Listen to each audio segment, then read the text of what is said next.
जय श्री राम, हरे कृष्णा, जय जिनेन्द्र। दोस्तों, आज जिस भाव को स्टडी कर रहे हैं पंचम भाव है। अभी तक हमने 4 भाव स्टडी किए हैं, लग्न, द्वितीय भाव, तृतीय भाव, चतुर्थ, और आज है पंचम भाव, जो कि बहुत मोस्ट इम्पोर्टेंट है, इंटेलिजेंस को गवर्न करता है। जो वैसे तो कुंडली के 12 भाव ही इम्पोर्टेंट हैं, पर पंचम और नवम भाव की थोड़ी एक स्पेशल बन जाता है ज्योतिष में। 159 का जो फर्स्ट हाउस है, फिफ्थ हाउस है, नाइन्थ हाउस है, ये 3 हाउस हैं जो बेसिकली थोड़ा इम्पोर्टेंस इनको ज़्यादा मिल जाती है, क्योंकि एक तो धर्म त्रिकोण है, प्लस फर्स्ट हाउस आपका लगन है, और फिफ्थ हाउस आपकी बुद्धि है, और नाइन्थ हाउस आपका भाग्य है। तो 159 को थोड़ा सा कंसिडर ज़्यादा किया जाता है किसी की पत्रिका में, ताकि ठीक से उसका ओवरऑल जो लाइफ है वो एक हम डायग्नोसिस कर लेते हैं 159 पे, प्लेनेट पे को देख के। तो उसी कड़ी में आज पंचम भाव की स्टडी कर रहे हैं हम लोग कि पंचम भाव में अगर आपका कोई प्लेनेट है वो किन किन हाउस को रूल कर रहा है, इसकी लॉर्डशिप है। अभी हम सिंपल आप समझ गए होंगे कि पंचम भाव में जो प्लेनेट बैठा है वो उसकी जो राशियां हैं, उस प्लेनेट की जो राशियां हैं वो किस हाउस में है, तो उस हाउस के सिग्निफिकेंस हम फिफ्थ हाउस में ट्रांसफर कर रहे हैं, जैसे कि मैंने 4 वीडियो में बता रखा है। आप देखोगे तो बहुत डिटेल से मैंने बताया कि 12 घर हैं और आपके 12 ही राशि हैं और 9 प्लेनेट हैं। राहु केतु की राशि नहीं ली जाती है, 7 प्लेनेट हैं और 2 राहु केतु हो गए। साथ में आपके सन, मून, मंगल, मरकरी, जुपिटर, देन वीनस और सैटर्न, ये 7 प्लेनेट हैं, जिसमें सन और मून के पास एक एक राशि है, सिंह और कर्क, और बाकी जो 5 प्लेनेट हैं उनके पास 2-2 राशि है। मंगल की आपके मेष और वृश्चिक है, एरीज और स्कॉर्पियो, और उसके बाद मरकरी की है आपके जेमिनाई और वर्गो, मिथुन और कन्या। उसके बाद आपका जुपिटर के पास में सेजिटेरियस और आपका पाइसेस, धनु और मीन, और शुक्र के पास है आपका वृषभ और तुला, और शनि के पास है आपका मकर और कुंभ, कैप्रिकॉर्न और एक्वेरियस। ये इस तरह से डिफाइन है। तो कुंडली में जैसे आपको सॉरी कुंडली में जैसे आपको 1 से 12 तक मतलब नंबरिंग लिखी हुई मिलेगी। ये मैं जैसे लगभग सब वीडियो में बताता हूँ कि 1 से 12 तक आपको ये राशियों के जो नंबर है वो हाउसेस पे लिखे हुए मिलेंगे। उससे आप उससे चेक कर लीजिए कि कौन से प्लेनेट की किस नंबर की राशि है। लाइक जैसे 5 नंबर है तो 5 नंबर आपका सन लियो साइन होएगा। अगर आपका सन मान लो 5th हाउस में बैठा है और 5 नंबर कोई और भाव में बैठा है, किसी और हाउस में 5 नंबर की राशि पड़ रही है, दैट मीन्स है कि फिर वो हाउस आपके 5th हाउस को कंट्रोल कर रहा है। चंद्रमा 4 नंबर लिखा होगा, और मंगल की 2 राशियां 1 और 8 मतलब एरीज और स्कॉर्पियो, और आपकी मरकरी की 3 और 6 जेमिनी और वर्गो, और शुक्र की आपके जुपिटर की होगी आपकी सेजिटेरियस और पाइसेस मतलब 9 और 12, और शुक्र की होगी आपकी वृषभ और तुला मतलब 2 नंबर 7 नंबर, टॉरस और लिब्रा, और शनि की होगी आपकी 10 और 11। मतलब ये इस तरह से नंबर आपको देखने को मिलेंगे। तो आप समझ जाइए कि ये जो मेरा 5th हाउस में जो प्लेनेट है उसकी जो लॉर्डशिप है वो किस हाउस के पास है। तो आज जो ये तो बेसिक इंट्रोडक्शन हो गया। आज जो कर रहे हैं हम पंचम भाव। पंचम भाव एक तो आपका विद्या का है, प्लस ये आपके पास्ट लाइफ के कर्मास को भी दिखाता है। अब आप इसको पुण्य भाव कह दो, अगर मान लो 5th हाउस एफ्लिक्टेड नहीं है, 5th हाउस अगर आपका पॉजिटिव है, शुभ ग्रह की दृष्टि है या शुभ ग्रह 5th हाउस में बैठा है, दैट मीन्स है कि आपके पास्ट लाइफ की कर्मास हैं, जो आपको इस लाइफ में जो आपको ये प्रारब्ध मिला है, इसमें आप वो रिजल्ट अच्छे भोगोगे। अगर पंचमेश की या 5th हाउस के प्लेनेट की दशा आती है तो एक तो सीन ही बनता है। अगर 5th हाउस आपका एफ्लिक्शन में आ गया, एफ्लिक्टेड है राहु केतु से या शनि से, मंगल से, तो दैट मीन्स है कि कहीं ना कहीं पास्ट लाइफ में कोई कमी, किसी चीज की कुछ पेंडिंग कमी रही है, जो कि आपको इस लाइफ में उसके रिजल्ट आपको कुछ चैलेंजेस फेस करने पड़ सकते हैं, उसकी फिर रेमेडी 5th हाउस की करनी पड़ती है। तो ये तो हो गया, चूंकि 5th हाउस संतान का भी है तो इनका असर बच्चों पे भी आता है। जब 5th हाउस के प्लेनेट की दशा आती है या पंचमेश की दशा आती है तो उस समय में आपको जो पास्ट लाइफ के जो कर्माज हैं वो भी निकल के आते हैं। भाई सपोज कोई पर्सन है जो इस लाइफ में अपना जीवन पूरा पूरे रिचुअल्स सब कुछ परफॉर्म अच्छे से कर रहा है, रिलीजियस एक्टिविटी कर रहा है, हर तरीके से वो उसको लग रहा है कि भाई इस लाइफ के अंदर मेरा ऐसा तो कोई कर्म नहीं है कि मेरे को ऐसे चैलेंज आने चाहिए। तो अगर पंचमेश या फिफ्थ हाउस प्लेनेट की दशा अगर आ रही है और उसको इस तरह के रिजल्ट अगर आ रहे हैं, दैट मीन्स है कि ये कहीं ना कहीं पास्ट लाइफ के जो कर्माज हैं वो निकल के आ रहे हैं। तो उनसे घबराना नहीं है, उनको यही मान के चलना है कि ये मेरे कोई पास्ट लाइफ के कर्माज हैं जिनको मैं इस जन्म में वो मेरे कंप्लीट हो रहे हैं, बैलेंस हो रहे हैं। तो इस तरह से हमें समझना है। अब हम देखेंगे कि फिफ्थ हाउस के अंदर प्लेनेट बैठा है और वो कौन से को रूल कर रहा है। तो आज बेसिकली हम लोग जैसे मैंने 4 एपिसोड में तो आपको डिटेल से बताया है, हर घर को कंसिडर किया है। आज कोशिश करूंगा कि मैं थोड़ा मतलब 6-7 घर कोशिश करूंगा कि आपको सारे बता सकूं। तो चलो लेट्स स्टार्ट। अब पंचम भाव के थोड़े सिग्निफिकेंस देख लेते हैं। मैंने पहले बताया सबसे मेन है विद्या का भाव। पराशर जी ने इसको भाव को सीखने का भाव कहा है। आपकी जो लर्निंग है वो पंचम भाव है। आप कुछ चीज सीखते हो, क्रिएटिविटी करते हो, कुछ भी चीज सीखते हो वो पंचम से सीखते हो। फिर आपकी बौद्धिक क्षमता है, इंटेलिजेंस कैपेसिटी है, या आपकी जो इंस्टेंट लर्निंग की कैपेसिटी कह लो वो पंचमेश पंचम भाव से है। ज्ञान या कार्य करने की मौलिक योग्यता, पूर्व पुण्य जैसे मैंने कहा। और वैदिक ज्योतिष में कार्य करने की मौलिक योग्यता को, अगर आपको ज्योतिष में भी अगर आप कुछ अच्छा परफॉर्म करते हो तो भी पंचम भाव ही बताता है एस्ट्रोलॉजी के लिए भी। और फिर भाग्य, भाग्य वह है जो पूर्व जन्म के कर्म के आधार पर सुनिश्चित है। भाग्य वैसे तो हम 9th हाउस से देखते हैं, लेकिन ये वो भाग्य है जो आपके पूर्व जन्म से अगर आपने अच्छे कर्म किए तो इसमें प्रारब्ध में जो आपको पंचम फिफ्थ हाउस में अगर अच्छे प्लेनेट मिले हैं या शुभ ग्रह की दृष्टि आ रही है, पंचमें से आपका शुभ है, दैट मीन्स है कि आपके पास्ट लाइफ के जो कर्माज हैं वो मतलब आपकी जो लाइफ रही है वो बहुत ही अच्छी मतलब रही है। तो इस वजह से उसके जो रिजल्ट हैं वो आप भाग्य के रूप में आप उसको भोगोगे। मंत्र भी गाए, मंत्रों की जो सिद्धि होती है या मंत्र जो हम करते हैं, वैसे 8th हाउस भी है पर 5th हाउस में भी कहीं ना कहीं मंत्र है। फिर आ गया संतति, जैसे मैंने कहा संतान भी देखते हैं। फिर आपकी भावनाएं, इमोशनल, आपकी कीर्ति, और उसके बाद में हाँ, काव्य और प्रबंधों की रचना करना, मतलब कोई भी आप कह सकते हो आर्टिस्टिक क्वालिटी होती है, जो लिटरेचर या आर्टिस्टिक क्वालिटी होती है वो भी पंचम से ही देखी जाती है। और एक साहित्य में प्रवीणता, लिटरेचर में अगर आप बहुत आगे बढ़ते हो तो वो भी पंचम है। फिर आपके जो लव अफेयर्स हैं, प्रेम संबंध है, वो पंचम से ही देखते हैं। और एक होता है लॉटरी या शेयर बाजार या सट्टा या आकस्मिक धन या सडन गेन होता है, वो भी 5th हाउस से दिखाता है। तो ये इतने सारे सिग्निफिकेंस है 5th हाउस में। पर हम मेन जो फोकस करेंगे वो करेंगे आपकी इंटेलिजेंस पे। इंटेलिजेंस में मेन चीज है इंटेलिजेंस। अगर आपका माइंड ठीक है और माइंड बैलेंस्ड है तो दैट मीन्स है कि you will overcome all the challenges in your life if your mind is balanced, correct. तो यही चीज, इतनी सारी बुक्स हम पढ़ते हैं माइंड कंट्रोल पे, तो आजकल बहुत सारी बुक्स अवेलेबल हैं, कितनी कितनी टेक्निक बताई जाती है, क्या क्या चीज बताई जाती है। तो ज्योतिष में भी एक टूल हमें मिला है बैलेंस करने का। एस्ट्रोलॉजी भी एक टूल है कि हम इंटेलिजेंस को कैसे हम बैलेंस कर सकते हैं, कौन हमारी इंटेलिजेंस को गवर्न कर रहा है। तो ज्योतिष के थ्रू भी हम कुछ चीजों का पता लगा सकते हैं। नाउ ये मैंने सब राशियां यहाँ पे लिख रखी है, सूर्य, चंद्रमा, मंगल, बुध, बृहस्पति, शुक्र, शनि, ठीक है। अब हम देखते हैं, एक चार्ट बनाते हैं।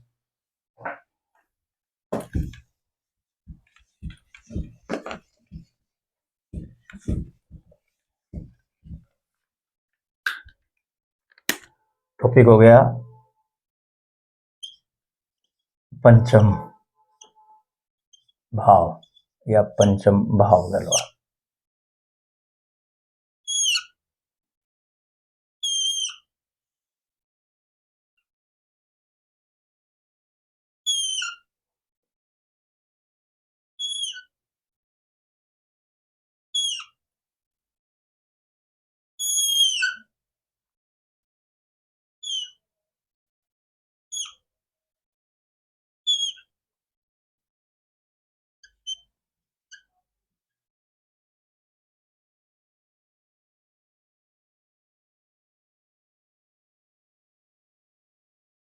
ये मैंने मेष राशि का एक काल पुरुष की कुंडली का एक चार्ट बनाया है। इस तरह की कुंडली आपको मिलेगी।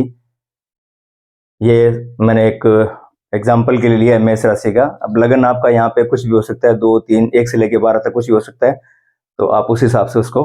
अब हम क्योंकि 5th हाउस से बात कर रहे हैं, तो जो 5th हाउस में 7 प्लेनेट, अगर जो 5th हाउस में जो प्लेनेट आपका बैठा है वो कौन से हाउस को रूल कर रहा है, हम अभी ये पढ़ रहे हैं। तो हम सबसे पहले बात करते हैं आपके, इसमें देखते हैं कि स्टार्टिंग करते हैं आप 6, 8, 12 से करते हैं। 6, 8, 12 से स्टार्ट करते हैं आज। तो ये 6, 8, 12 हैं आपके त्रिक भाव, ठीक है, जिनको कि काफी नेगेटिव हाउसेस कहा गया है 6, 8, 12 को। लेकिन ये नेगेटिव हाउसेस नहीं है। चैलेंजेस आते हैं, लेकिन इनको अलाइन अगर हम करते हैं 6, 8, 12 को, तो ये हाउसेस भी पॉजिटिव रिजल्ट दे सकते हैं, ऐसी बात नहीं है। तो हम 6, 8, 12 से स्टार्ट करते हैं कि 6, 8, 12 जो 5th हाउस में जो प्लेनेट बैठा है और वो छठे घर को रूल कर रहा है, तो वो किस तरह से, सपोज जैसे मान लो 6th हाउस ये है आपका, और यहाँ पे 5th हाउस में आपका है मरकरी।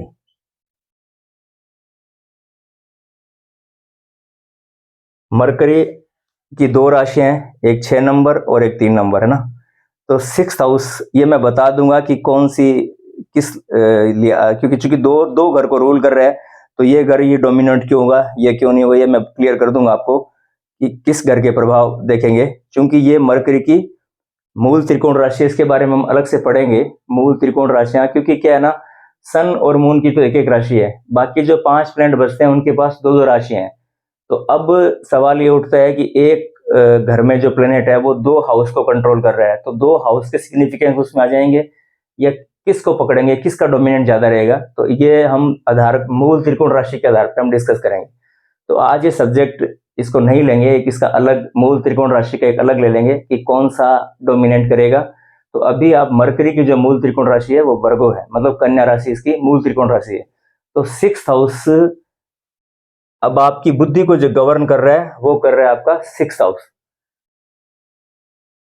छठे भाव का, छठे 6th हाउस का जो 6th हाउस आपकी, क्योंकि छठे मरकरी है जो आपका 5th में बैठ गया ना, मतलब छठे घर का लॉर्ड है जो आ गया पंचम भाव में।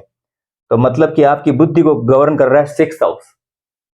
ठीक, अब 6th हाउस आपका क्या क्या चीज है। 6th हाउस में आपके कंपटीशन है, आपकी डिजीज है, आपके डेब्ट्स हैं, आपके एनिमीज हैं, और आपकी सर्विस है, जॉब है, ये 6th हाउस है। तो मतलब लगभग लिटिगेशन है, लगभग ज्यादातर चीजें नेगेटिव ही है।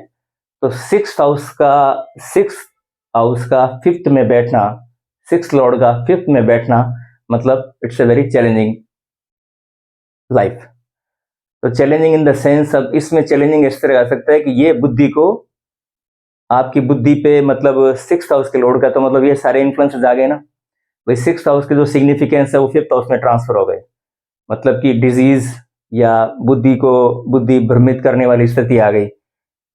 तो अब इसको अलाइन हम किस तरह से करेंगे कि ये जैसे छठे भाव का है, तो एक तो ये होएगा कि इस व्यक्ति में एक शत्रुता का भाव आ जाएगा, इस व्यक्ति के अंदर एक कॉम्पिटिटिवनेस का भाव आ जाएगा कि भाई कोई व्यक्ति अगर इससे, सपोज 2 व्यक्ति आपस में कर रहे हैं, तो ये व्यक्ति जो होएगा जिसका 5th हाउस से मरकरी है, जिसका छठे भाव का स्वामी पंचम भाव में है, तो व्यक्ति हमेशा ये सोचेगा कि भाई किस तरह से मैं इसको कंपीट करूं, या किस तरह से मैं इससे आगे निकल जाऊं। इस मन में इसके ये भाव रहेगा ही, मतलब कि वो एक जीलियस वाला नेचर आ गया ना, शत्रुता का भाव इसके अंदर फिक्स हो गया, मतलब ये इसके डेस्टाइंड हो गई, ये भाव इसके अंदर रहेगा एनी टाइम, जिसका 6th लॉर्ड 5th हाउस में। चैलेंजेस आएंगे इसको। तो अब इसको क्या करना है कि इसको अगर ये व्यक्ति, क्योंकि छठा भाव आपका सेवा का भी है, तो अगर ये व्यक्ति अपनी बुद्धि अगर अपनी सेवा में लगाता है या किसी तरह की सर्विस में लगाता है, वॉलेंटियर एक्टिविटी में लगाता है, तो इसकी जो बुद्धि है वो सही दिशा में रहेगी, सही डायरेक्शन में रहेगी। अगर ये सर्विस में अपनी बुद्धि को लगाता है किसी तरह का, और सर्विस भी वो सर्विस हो जिसमें जिसमें इसका खुद का हित ना हो। अब सर्विस तो जॉब भी करते हैं, हम लोग जॉब भी करते हैं, तो जॉब से हमें गेन होता है, लेकिन हमें सर्विस ऐसी करनी है जहाँ पे हमारा खुद का हित ना हो, समाज का हित हो, पूरे देश का हित हो, या कोई स्कूल में सर्विस दे दी, हॉस्पिटल में दे दी, कहीं ना कहीं ऐसी सर्विस दे दी, वॉलेंटरी एक्टिविटी कर ली, जो बचपन में हम लोग स्कूलों में करते थे, उस तरह की कोई एक्टिविटी कर दी, तो दैट मीन्स है कि फिर आपकी जो इंटेलिजेंस है वो बैलेंस रहेगी और आप अच्छे से ढंग से आप इस का यूज कर पाओगे। तो ये आपको सिक्स हाउस सिक्स हाउस का लॉर्ड अगर फिफ्थ हाउस में है तो ये आपको करना है कि आपको सेवा का भाव रखना है, सेवा देनी है। आप मंदिर में भी सेवा दे सकते हो, आप हॉस्पिटल में, स्कूल में, जहां आपका चाहे। प्लस सेकंड, चूंकि फिफ्थ हाउस आपकी संतति का, आपकी संतान का भी है, तो आपके बच्चों को भी आपको यही शिक्षा देनी है कि वो भी एक वॉलेंटरी एक्टिविटी में इन्वॉल्व हो रहे हैं, और स्कूल में भी अगर पढ़ रहे हो तो उनको भी आपको एक किस तरह का वॉलेंटियर वॉरियर ही बनाना है, वॉरियर ही बनाना है, ताकि बच्चों पे भी कोई प्रॉब्लम ना आए। क्योंकि फिफ्थ हाउस आपके बच्चों का, अगर फिफ्थ हाउस में प्रॉब्लम आई, एफ्लिक्शन आया, या फिफ्थ आपका सिक्स हाउस का लॉर्ड है जो फिफ्थ में है, तो दैट मीन्स है कि चैलेंजेस तो आ सकते हैं। तो फिर बच्चों को भी उसी डायरेक्शन में अगर आप रखोगे तो उनकी बुद्धि भी ठीक रहेगी, प्लस आपका भी लाइफ बैलेंस रहेगा। ये तो हो गया सिक्स हाउस। अब नौ, अब यहां से मैं मरकरी हटा देता हूं। यहां पर राशि लिखी हुई 8 नंबर, 8 नंबर को गवर्न कर रहा है मंगल। यहां से देख सकते हैं मैंने लिखा है मैं एरीज और स्कॉर्पियो। तो जो एट्थ लॉर्ड है वो अगर आपका आ गया फिफ्थ हाउस में, सपोज मंगल,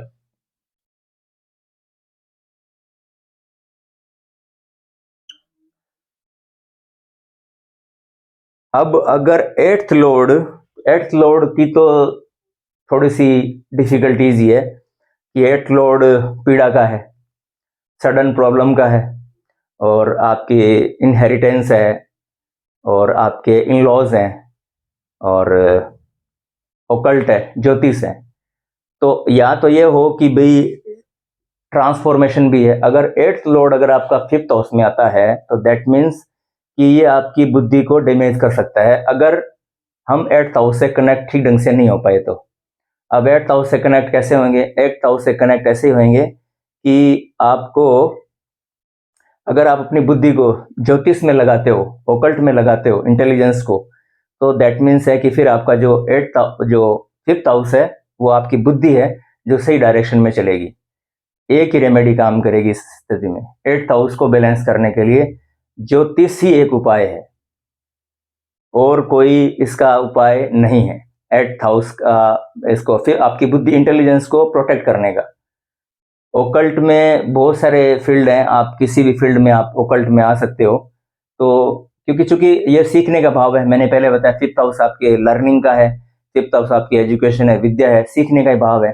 तो सीखने का भाव है, अगर आप सीखने का भाव रखते हो ओकल्ट को, या उससे कनेक्ट होते हो, तो दैट मीन्स है कि, और ये कब, जब आपके इसकी दशा है, फिफ्थ लॉर्ड की जब दशा है, तब आप ओकल्ट में अगर आप, क्योंकि ये डेस्टाइंड हो गया, क्योंकि चैलेंजेस एट्थ लॉर्ड का फिफ्थ में आना, दैट मीन्स है कि कुछ चैलेंजेस आ सकते हैं। तो उन चैलेंजेस को पार पाने का तरीका यही है कि आप ओकल्ट से कनेक्ट हो, ज्योतिष में आओ आप। क्योंकि ज्योतिष में देखो ऐसा है, ज्योतिष में बहुत स्पिरिचुअलिटी भी है। ज्योतिष को तो है ना एक मीडियम बना दिया है कि बहुत, मतलब इसका कहते हैं ना, ये मैं लगभग हर वीडियो में एक दो बातें बोल देता हूँ कि मतलब आप ये समझ लीजिए कुछ अनएजुकेटेड या एक प्रोफेशन टाइप के स्टाइल के अंदर ना इसको कर दिया, लेकिन ऐसा नहीं है। इसमें बहुत सारी चीजें जो हमारे वेदों का ज्ञान है, शास्त्रों का ज्ञान है, सूर्य का, शुक्र का, भगवत गीता में भी, और ये हमारे शास्त्र जितने भी, सबका उल्लेख होता है इसके अंदर। तो बहुत स्पिरिचुअलिटी की चीज है। और मेरे को ऐसा लगता है कि खाली एट्थ लॉर्ड बारे वो ही ना, लगभग मेरे को तो ये लगता है कि जैसे भगवत गीता सबको हम बोलते हैं कि पढ़नी चाहिए, उसी हिसाब से ज्योतिष भी एनी हाउ थोड़ी बहुत एलिमेंट्री लेवल पे तो सीखनी चाहिए। तो एट्थ लॉर्ड वालों को तो खासकर ये उनकी एक रेमेडी है। एट्थ लॉर्ड जिनका 8वें भाव का स्वामी अगर पंचम में है तो, अब यहाँ पे 8वें भाव का स्वामी मंगल हो गया ना, तो ये इनका बनता है। अब हम आते हैं 12th पे। हम त्रिक भाव देख रहे हैं पहले, जो मतलब सबको, जिनको एक हाईलाइट किया गया है, सबको नेगेटिव भाव को, उनको बैलेंस करने का तरीका मैंने पहले यही सिलेक्ट किए। बाकी तो सब अच्छे अच्छे रिजल्ट आएंगे, लेकिन चूंकि 6, 8, 12 त्रिक भाव हैं, तो त्रिक भाव थोड़े से चैलेंजेस देते हैं जब इनकी दशा आती है। अब ये 12th लॉर्ड कौन बनता है? यहाँ पे 12th लॉर्ड बनता है 9 और 12 नंबर किसका है? जुपिटर का है। यहाँ पे मैंने लिखा बृहस्पति का, एक दो राशियां धनु और मीन है ना, 9 और 12। तो ये बनता है 12th लॉर्ड यहाँ पे। अब मैं यहाँ पे बिठा देता हूँ जुपिटर।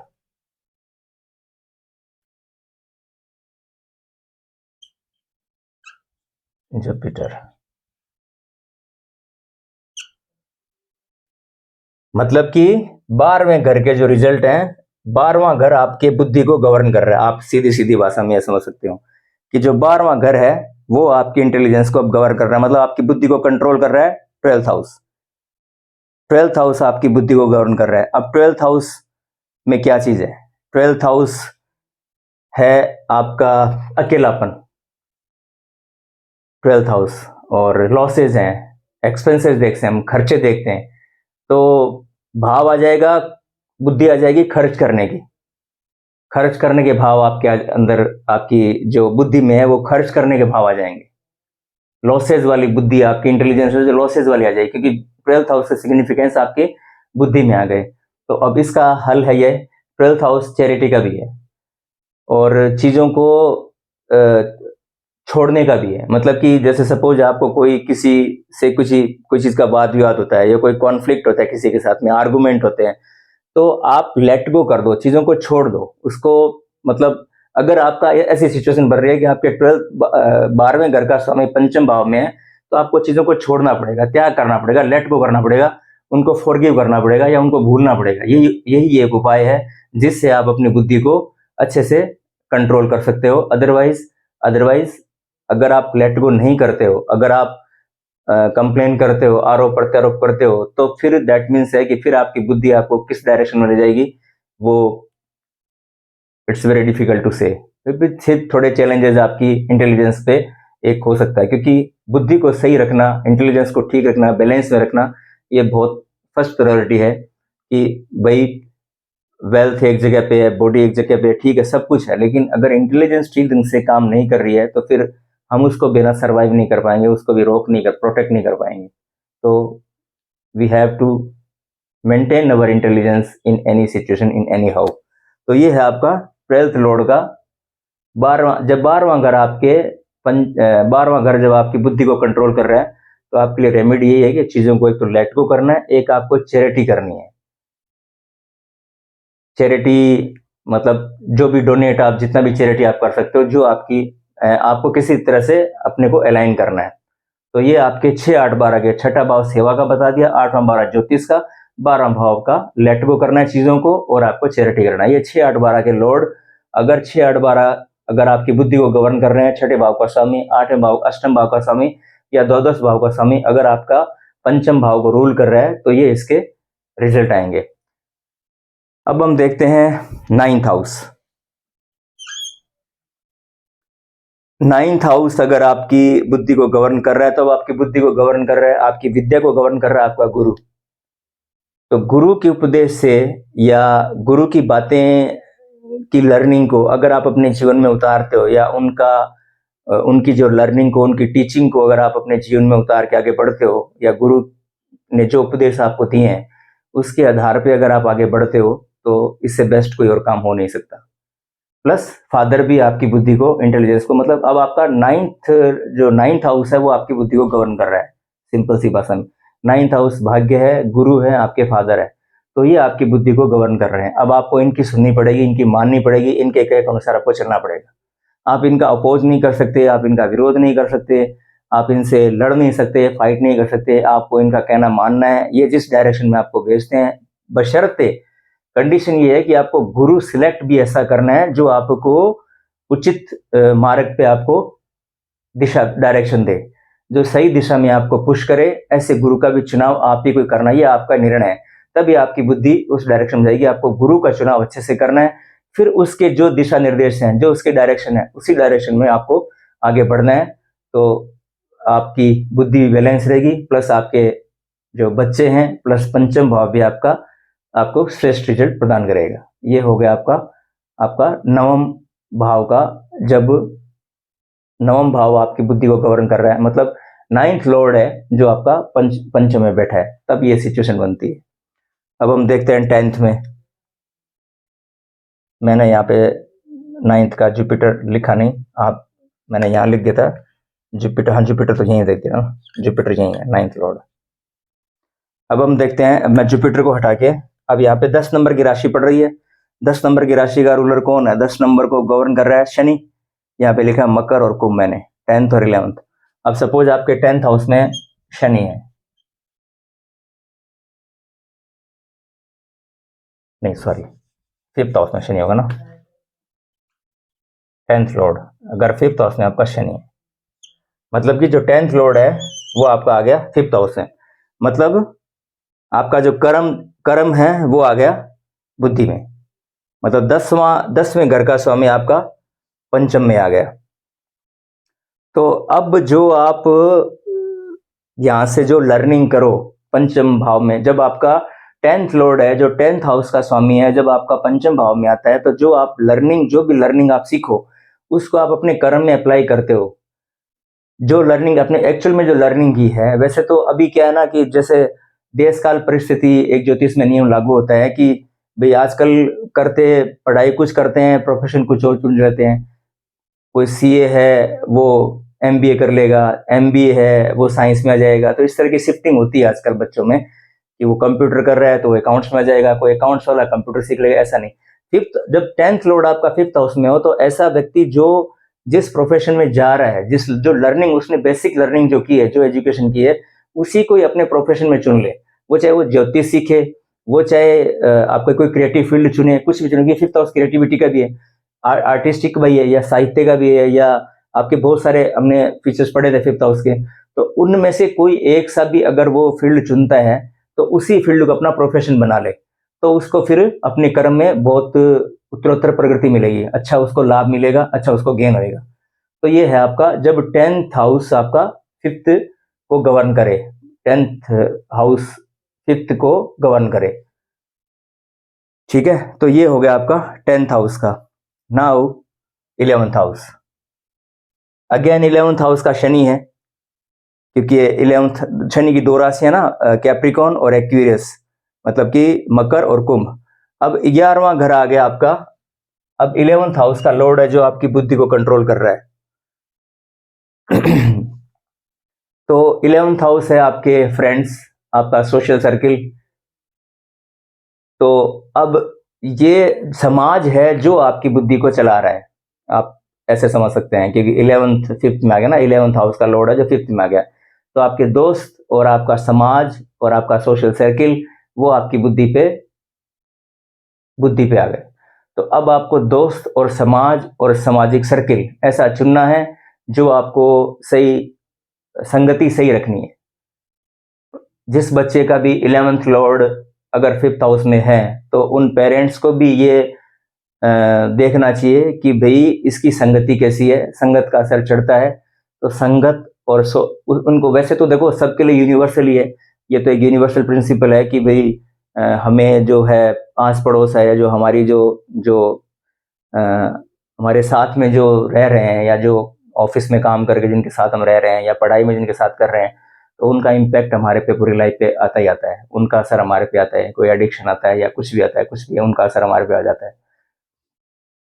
तो लेकिन स्पेशली 11th लॉर्ड जिनका 11वें घर का स्वामी जब पंचम भाव में आता है, तो उनको तो स्पेशल हिदायत दी जाती है कि वो अपना सोशल सर्किल और अपने फ्रेंड्स हैं जो सिलेक्टिव चुने, जो कि विजडम वाले हों, नॉलेज वाले हों, ज्ञान वाले हों, ताकि उसको अच्छी डायरेक्शन मिल सके और उसकी जो बुद्धि इंटेलिजेंस है उस पर उनका बैलेंस, उसकी बुद्धि रहे और वो अच्छी दिशा में जा सके। तो हमने 6, 8, 12, 9वां देख लिया, 10वां देख लिया, 11 देख लिया, 6, 8, 12, 9th, 11th, 10th हो गया। Now first house. First house आप खुद हो। फर्स्ट हाउस मतलब आप स्वयं हो, लगन, मतलब मैं खुद हूं, मैं अपनी बुद्धि को कंट्रोल कर रहा हूं। तो ये सबसे बेटर पोजीशन है भाई, मुझे ही सोचना है कि मेरे को इंटेलिजेंस कैसे रखनी है। तो मैं चाहे कैसे भी लर्निंग करूं, क्या पढूं, क्या सीखूं, अब ये मेरे को तय करना है कि मुझे क्या चाहिए या मुझे क्या सीखना है। इस पे फिर कोई हाउस का नहीं, क्योंकि प्रथम भाव तो मैं खुद ही हूं। तो यहाँ पे फर्स्ट लॉर्ड कौन है? मंगल है। हाँ, मैं मंगल बिठा देता हूं। तो अगर फर्स्ट हाउस का लॉर्ड, अगर आपका प्रथम भाव अगर आपका पंचम में आ जाए, तो दैट मीन्स है कि आप खुद अपनी बुद्धि को कंट्रोल कर रहे हो, कोई और नहीं चला रहा, आप खुद ही चला रहे हो। तो आपको तय करना है कि भला बुरा क्या है, किस तरह से मेरी बुद्धि सही रहेगी या कैसी रहेगी, वो आप डेली इंटरेक्शन में बुक्स पढ़ के या कैसे पढ़ के आप कैसे अपने आप को करते हो, वो आपको तय करना है। क्योंकि अब इसमें रोल फिर आप ही रिस्पॉन्सिबल होगे कि आप अपने इंटेलिजेंस को कैसे रखते हो, बिगाड़ते हो, संवारते हो, ये अब आपके हाथ में है। तो ये हो गया फर्स्ट हाउस का। अगर फर्स्ट हाउस अगर आपकी बुद्धि को गवर्न कर रहा है, तो फर्स्ट हाउस का लॉर्ड अगर आपका फिफ्थ हाउस में बैठा है, तो ये सिंपल सा प्रेडिक्शन ये बनता है। Now second house. अब दूसरे घर का स्वामी कौन है? दूसरे घर का स्वामी 2 नंबर की राशि पड़ रही है। 2 नंबर की राशि यहाँ पे लिखा है मैंने, आप देख लीजिए, शुक्र है जिसकी है 2, वृषभ और तुला। तो अगर वीनस यहाँ पे हो, मीन्स सेकेंड लॉर्ड अगर फिफ्थ हाउस में हो, मतलब सेकेंड हाउस अगर पंचम भाव में हो, तो फैमिली या कुटुंब या आपके जो, अच्छा सेकेंड हाउस आपके संस्कार भी है, तो आपकी सेकेंड हाउस हमारी अपब्रिंगिंग भी है। जैसे हम बड़े होते हैं तो जो संस्कार हमें बचपन में जो मिलते हैं, उन्हीं संस्कारों की बजाय हमारी बुद्धि, हमारे संस्कार गवर्न करते हैं। तो एक तो ये होता है कि जो बच्चे छोटे हैं उनको तो हम चलो ये एडवाइस दे सकते हैं कि भाई आप बचपन में इनको कुछ अच्छे संस्कार दो, ताकि इनका जो, क्योंकि बचपन में जो अपब्रिंगिंग में जो उनको संस्कार पड़ गए वो पूरे ऑन लाइफ टाइम तक उनको वो साथ चलेंगे। बचपन में जिस तरह की उनको संगत या संस्कार या जो चीज़ हमने डाल दी, वो उनके ऑल लाइफ तक वो चीज़ उनके साथ चलेगी। तो अब जो सपोज कुछ ऐसे हैं जो कुछ स्टेज से पार कर चुके हैं, बचपन से अगर हम आगे बढ़ चुके हैं या ज्योतिष का हमें ज्ञान नहीं था, तो फिर ये ऐसे व्यक्ति को यही है कि भाई ये जो संस्कारी जीवन जिए, प्लस ये आपके 1, 5, 9 ये कुंडली के धर्म त्रिकोण कहलाते हैं, है ना। और सेकंड हाउस आपके खाने का भी है, टेस्ट। तो आपको एक, चूंकि पंचम भाव ये धर्म त्रिकोण हाउस है, तो एक आपको खाना सात्विक खाना है, सात्विक खाना खाना है, प्लस संस्कार जो बचपन से जो पढ़े हुए हैं या जो अच्छी चीजें आपके दिमाग में हैं, उन्हीं सब चीजों को आपको मतलब लाइफ टाइम तक के लिए, वो बच्चों को तो हम ये कह सकते हैं कि भाई उनको तो जो परवरिश करते हैं तो उनको संस्कार अच्छे से, इनका सेकंड लॉर्ड फिफ्थ हाउस में है, तो उनको उनकी जो अपब्रिंगिंग हो रही है उसको हम कह सकते हैं कि भाई उनके संस्कार अच्छे से डाले जाएं, ताकि वो लाइफ टाइम तक उनके साथ चलेंगे। और सेकंड जो हम आगे अगर हम लाइफ में आ चुके हैं, तो फिर एक तो हमारे को प्रिकॉशन लेना है कि हम खाना सात्विक खाएं, और प्लस हम जो हमारी इंटेलिजेंस है वो फैमिली के थ्रू हमारे को हेल्प मिलेगी हमारी बुद्धि को गवर्न करने में। तो सेकंड हाउस का ये प्रेडिक्शन बनता है। प्लस सेकंड हाउस वाला बच्चा भी जो है ना, जिनका सेकंड लॉर्ड फिफ्थ हाउस में होगा, तो वो बचपन के भी कुछ चीजें ना उसके दिमाग में रहेगी, जो बचपन में भी अगर उसको कुछ भी अगर मतलब 4, 5, 6 साल की मेमोरी में कुछ ऐसा घटित हुआ होगा ना, तो उसकी मेमोरी में रहेगा कि क्या चीज मेरे साथ हुआ था या क्या सीधी चीज मेरे साथ हुई थी, ये उस बच्चे को याद रहेगी जिनका सेकंड लॉर्ड फिफ्थ हाउस में होता है। तो ये है सेकंड हाउस, जब आपका सेकंड हाउस सेकंड हाउस आपके फिफ्थ हाउस को रूल कर रहा हो, तो ये बनती है। अब हम देखते हैं थर्ड हाउस। तो थर्ड हाउस में यहाँ पे मैं बिठा देता हूँ मरकरी, फिफ्थ हाउस में मरकरी राशि है 3 नंबर और 6 नंबर। तो अगर थर्ड लॉर्ड अगर आपका फिफ्थ हाउस में हो, तीसरे घर का स्वामी जब पंचम भाव में हो, तो third house you need to be very careful. इसीलिए केयरफुल रहना है कि थर्ड हाउस में वैसे तो करेज है, आपका एफर्ट्स है, पर थर्ड हाउस सोशल मीडिया भी है, थर्ड हाउस आपकी हॉबी है। मतलब थर्ड हाउस में बैठा प्लेनेट, एक प्रेडिक्शन ये भी है कि थर्ड हाउस में थर्ड हाउस में जो प्लेनेट बैठा होगा ना, वो आपको बताएगा कि आपका इंक्लिनेशन किस तरफ है। थर्ड हाउस की एक सिंपल सी प्रेडिक्शन ये है कि सपोज थर्ड हाउस का जो है अगर वीनस है किसी के थर्ड हाउस में, तो जो उनका जो इंक्लिनेशन होगा ना, वो होगा अपोजिट जेंडर की तरफ, उनका इंक्लिनेशन होगा। नॉर्मल देखा गया है कि थर्ड हाउस में जिनका वीनस होता है, तो थर्ड हाउस में जो बैठा प्लेनेट है वो बताता है कि आपका झुकाव किस तरफ है ना। तो थर्ड हाउस हो गई हॉबी, और थर्ड हाउस चूंकि आपके फिफ्थ हाउस को रूल कर रहा है, तो आपकी हॉबी आपकी बुद्धि को गवर्न कर रही है। अब ऐसा व्यक्ति क्या होएगा, आप ये देखना है कि जिनका थर्ड लॉर्ड अगर फिफ्थ हाउस में होगा, तो ऐसा व्यक्ति चूंकि फिफ्थ हाउस सीखने की इच्छा है ना, तो ऐसे व्यक्ति कुछ भी चीज को देखेंगे, किसी भी चीज को सीखने ना, उनको सीखने की तलब रहेगी। कोई अगर म्यूजिक सीख रहा है तो वो सोचेंगे कि मैं म्यूजिक सीख लूं, कोई गिटार सीख रहा है तो बोले गिटार सीख लूं, कोई बोले मैं मतलब कोई भी ऐसी लर्निंग कोई चीज़ कर रहा है तो उनकी ये रहेगी टेंडेंसी कि यह चीज़ मैं सीख लूँ, मतलब उनका इंक्लिनेशन इसकी तरफ रहेगा। प्लस एक और यह ध्यान रखना है कि जो बच्चा आपका है उसकी हॉबी, अगर वो सोशल मीडिया देखता है, क्योंकि उसका इंक्लिनेशन वहाँ रहेगा, क्योंकि उसकी हॉबी उस तरफ रहेगी। तो अगर बच्चा सोशल मीडिया पे अगर आपके कुछ विजडम या नॉलेज वाले प्रोग्राम देखता है तो कोई दिक्कत नहीं है, क्योंकि इंटेलिजेंस है उसकी ठीक रहेगी। अगर वो नॉलेज के प्रोग्राम देखता है, अच्छे पॉडकास्ट या अच्छे प्रोग्राम देखता है, और अगर अननेसेसरी किसी चीज़ों में देखता है, क्योंकि थर्ड हाउस में अगर, क्योंकि थर्ड हाउस का कारक मंगल है, तो अगर वो इस तरह के गेम देखता है या कुछ जो वॉयलेंट्री प्रोग्राम देखता है, तो फिर आपको पता ही है कि फिर बुद्धि जो है वो उसकी किस तरह की बुद्धि हो सकती है, घातक हो सकती है, क्योंकि मंगल कारक है इसका ना, थर्ड हाउस का। तो फिर हमें केयरफुल रहना है। थर्ड लॉर्ड जिनका फिफ्थ हाउस में हो, तो हमें अपना जो हॉबीज हैं वो, उसका हॉबीज शो करता है थर्ड हाउस, थर्ड लॉर्ड जिनका फिफ्थ हाउस में होता है, मतलब सीखने की इच्छा जो होती है। आपकी जो हॉबी है वो हॉबी आपको, मतलब हॉबी आपको अच्छी डायरेक्शन वाली रखनी है, अच्छी चीजें रखनी है हॉबी में। ये सिंपल सा प्रेडिक्शन बनता है थर्ड लॉर्ड जिनका फिफ्थ हाउस में होता है। तो अब हमारा लास्ट बचा है फोर्थ। अब यहां पे मैं बिठाता हूं चंद्रमा।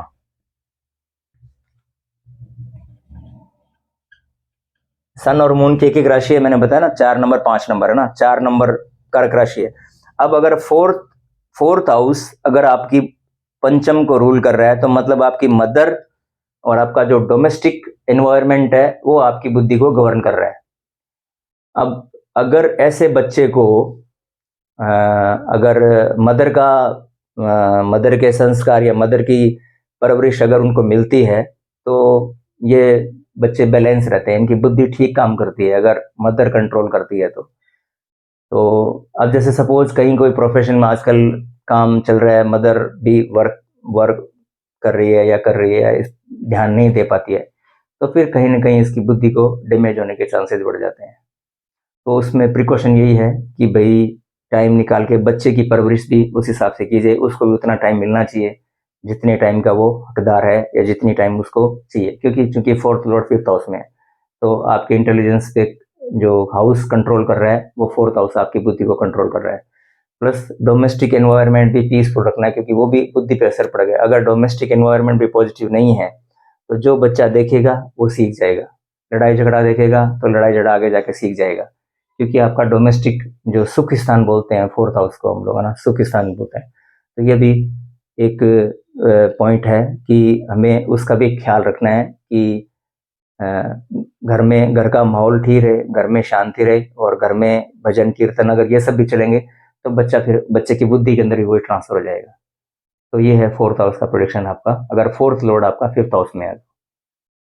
अब नेक्स्ट बचता है हमारा फिफ्थ लॉर्ड फिफ्थ हाउस में ही हो, है ना। बाकी सब क्लियर हो गए। छठे में सेवा आ गई, आठवां ओकल्ट आ गया, नौवां आपके गुरु आ गए, गुरु का उपदेश। 10th में आपको जो अपनी लर्निंग उसको बनाना है। 11th आपकी बुद्धि को आपके फ्रेंड्स, सोशल सर्किल। 12th में आपको कुछ एक अकेलापन आ सकता है, कुछ बुद्धि मतलब खर्चीला नेचर हो सकता है, तो उस समय आपको क्या करना है, आपको लेट गो करनी है चीज़ों को, माइंड नहीं करना है, लेट गो करना है। फर्स्ट हाउस में आप कंट्रोल कर रहे हो, सेकेंड हाउस का देख लिया हमने, फैमिली और आपका कुटुंब आपकी बुद्धि को गवर्न कर रहा है। थर्ड हाउस में हॉबी, और फोर्थ हाउस में आपकी मदर और आपका डोमेस्टिक नेचर। अब अगर फिफ्थ लॉर्ड फिफ्थ हाउस में हो, 5 नंबर की राशि है, 5वें घर में, और अगर मैं यहाँ पे सन बिठा देता हूँ, तो बेस्ट प्लेसमेंट है। मतलब कि जो आप सीखोगे फिफ्थ हाउस में, जो लर्निंग करोगे, उसी लर्निंग से आपकी बुद्धि कंट्रोल होएगी। मतलब आप जो चीज़ आप लर्न कर रहे हो, जो चीज़ आप पढ़ रहे हो, तो उसी से आपकी बुद्धि का डेवलपमेंट होएगा। तो ये बेसिकली मोटा मोटा जो है मैंने बता दिया, पंचम भाव के 12 घरों में किस तरह से प्रेडिक्शन आपको निकालनी है, कैसे उसको कनेक्ट करना है, किस हाउस से आपको कैसे अपनी इंटेलिजेंस को कैसे बैलेंस रखना है, ये ज्योतिष के माध्यम से। बाकी तो बुक्स आप पढ़ते हो, बहुत अच्छी बात है, और पढ़ना भी चाहिए। और बाकी ओकल्ट में एक हेल्प करती है कि भाई हमें हमारा क्या, कौन सी चीज़ है जो हमें इन्फ्लुएंस कर रही है, या अगर हम कहीं भटक गए हैं या किसी चीज़ से हमारा ध्यान अगर डाइवर्ट हो गया है, तो हमें फिर एक ओकल्ट है जो ये एक इंडिकेशन दे देती है कि कहीं ना कहीं कोई चीज़ ऐसे है। तो ये एक टूल है, इसको टूल की तरह इस्तेमाल करना है। इसमें ऐसा खराब अच्छा कुछ भी नहीं है, सब ठीक है। और ज्योतिष बहुत अच्छा एक टूल है जिसके माध्यम से हम कुछ कुछ चीज़ों के बारे में जान सकते हैं और लाइफ को हम बेटर बना सकते हैं। अल्टीमेटली लाइफ को बेटर बनाने के लिए टूल है ये, नहीं कि इसमें कोई इस तरह का। और एक था कि 12th जो कंसल्टेंसी आप जब थर्ड लॉर्ड हो, थर्ड लॉर्ड का मिस कर गया मैं। थर्ड लॉर्ड अगर आपका 5th हाउस में हो ना, ये वाला जब मरकरी यहाँ पे बैठा हो, तो आप अगर कंसल्टेंसी की कंसल्टेंसी भी है, तो आप जित कंसल्टेंसी भी आप फ्री में कंसल्टेंसी देते हो तो भी आपके लिए अच्छा है, क्योंकि ये त्रिशिराया है, तो ये भी नेगेटिव इम्पैक्ट आ सकते हैं थर्ड लॉर्ड अगर 5th हाउस में हो तो अगर आप कंसल्टेंसी देते हो या अच्छा भला करते हो तो भी आपकी जो इंटेलिजेंस है वो भी बैलेंस आपकी रहेगी। ठीक है, तो ये सब हो गया। अब सवाल उठता है कि अगर पंचम भाव में अगर किसी के मतलब जरूरी नहीं है कि एक ही प्लेनेट हो सकता है 2 हो सकता है 3 हो सकता है 4 हो। तो उस सिचुएशन में हम क्या करेंगे?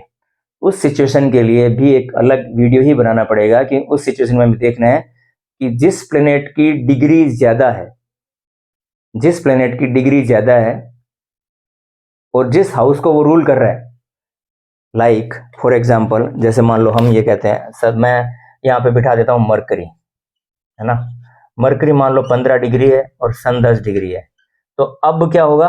मरकरी जो है 6 नंबर, ये है ना 6 हाउस। अब ये चूंकि यहाँ पे 2 प्लेनेट है ना, सन की डिग्री 10 डिग्री है, मरकरी की 15 डिग्री है, तो अब यहाँ पे छठा भाव है जो छठे भाव के डोमिनेंस आ जाएंगे। और अगर ये उल्टा हो जाए, सपोज सन आ जाए 15 डिग्री पे और मरकरी आ जाए 10 डिग्री पे, तो अब क्या होगा? अब ये पंचम भाव का स्वामी अब सन के इफेक्ट आ जाएंगे, मतलब इस तरह से लेना है। तो ये भी एक अलग एपिसोड ही बनेगा। बाकी ओवरऑल जो है रिजल्ट वो इसी तरह से बना है, 2 प्लेनेट हो चाहे 3 हो, लेकिन जो जिस हाउस से कनेक्ट आपको करना है उसको आपको स्टैंडर्ड आपको आप ये डेस्टाइंड हो गए। एक कॉन्सेप्ट आता है ना इसमें जड़ और जीव का, तो जो हाउस है वो जड़ है और जो हाउस का लॉर्ड है वो जीव है। तो हमें जड़ को मजबूत करना है, हाउस को मजबूत करना है, हाउस को स्टेबिलिटी देनी है, हाउस डैमेज नहीं होना चाहिए, हाउस को किसी भी तरीके से प्रोटेक्ट करना है। तो जो अभी हम जो ये डिस्कस कर रहे हैं, हम 12 भाव तक हम पढ़ेंगे। अभी 5वां चल रहा है, अभी 7 एपिसोड बनेंगे, तो 12 भाव बनेंगे, तो हम हाउस को स्ट्रॉन्ग कर लेंगे। पहले हमने 9 प्लेनेट देखे, अब 12 हाउस पढ़ रहे हैं, तो 12 हाउस, फिर उसके बाद हम इनके जो लॉर्ड के स्वामी हैं उसको पढ़ेंगे। तो इस तरह से ये चलेगा सीरीज। बाकी आपका बहुत बहुत धन्यवाद जो आपने मेरे को मेरे चैनल को इतना सपोर्ट किया और इतना आप सबके कमेंट्स हैं, ये मेरे लिए बहुत महत्व रखता है। I will be very grateful all of you and very very thank you for all of you जो कमेंट्स बॉक्स में मेरे से पूछते हैं। मैं ट्राई भी करता हूँ जवाब देने की, जितना मैं दे सकता हूँ तो उतनी मैं कोशिश करता हूँ कि मैं मैक्सिमम रिप्लाई करूँ। और हम मिलके ज्योतिष को, जितने भी हम लोग जुड़ रहे हैं या जितने भी हम आपस में कनेक्ट हो रहे हैं, हम मिलके, हमारा प्रयास यही है कि हम इस टूल को एक स्पिरिचुअलिटी का माध्यम बनाएं।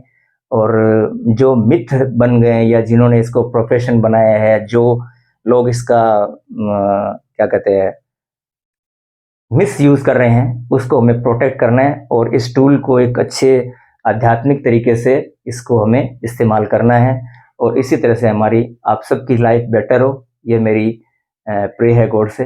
और आपका बहुत बहुत धन्यवाद इस वीडियो को देखने के लिए, और बाकी सभी लोगों का धन्यवाद जिन्होंने सब वीडियो मेरे देखे हैं। और आशा करता हूँ आपका प्यार और स्नेह हमेशा ऐसे ही बना रहेगा। Thank you so much, thank you so much. मिलते हैं 6th हाउस के बारे में जल्दी, छठे घर के बारे में, जो कि त्रिशडाया हाउस है 6, 8, 12। तो छठे घर में छठा घर भी बहुत इंपॉर्टेंट है। तो नए वीडियो के साथ मिलेंगे। Thank you all of you, thank you so much.